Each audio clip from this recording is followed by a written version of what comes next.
এসময়ৰ কথা বুদ্ধদেৱে এখন গাঁৱত ধৰ্মসভাত বক্তৃতা দি আছিল। মানুহবোৰে নিজৰ বিভিন্ন সমস্যাক লৈ তেওঁৰ ওচৰলৈ আহিছিল আৰু সমস্যাবোৰৰ সমাধান লৈ প্ৰসন্ন মনেৰে ঘৰলৈ উভতিছিল। সেই সময়তে গাঁৱৰ ৰাস্তাৰ কাষত এজন দুখীয়া ব্যক্তি বহি আছিল আৰু বুদ্ধদেৱৰ ধৰ্মসভালৈ অহা যোৱা কৰা ব্যক্তিসকলক তেওঁ সূক্ষ্মভাৱে নিৰীক্ষণ কৰিছিল।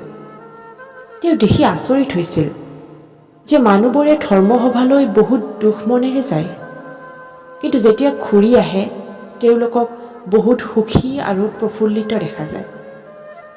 সেই দুখীয়া মানুহজনে ভাবিলে যে তেওঁ দেখোন নিজৰ সমস্যাৰ সমাধান বুদ্ধদেৱৰ দৰে ভগৱানৰ ওচৰত বিচাৰিব পাৰে।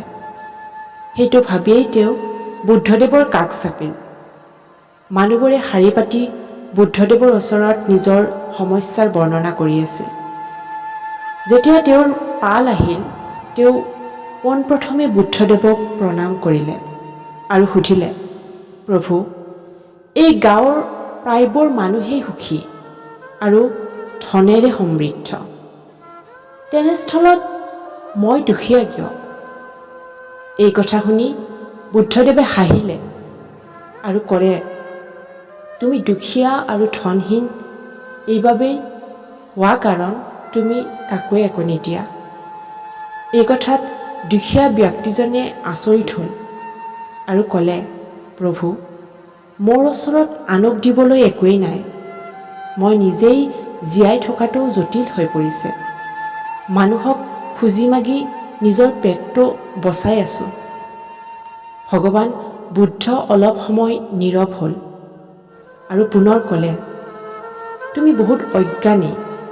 আনক দিবলৈ ভগৱানে তোমাক বহুত দ্ৰব্য দিছে, তোমাক হাঁহি প্ৰদান কৰিছে, যাৰ দ্বাৰা তুমি আনৰ মনত আশাৰ সঞ্চাৰ ঘটাব পাৰা। তোমাক এখন মুখ দিছে, যাৰ সহায়ত মিঠা শব্দৰে আনক প্ৰশংসা কৰিব পাৰা। দুখন হাত দিছে, যাৰ সহায়ত আনক সহায় কৰিব পাৰা। ভগৱানে দিয়া এই তিনিপদ বস্তু থকা কোনো মানুহেই দুখীয়া বা ধনহীন হ'ব নোৱাৰে।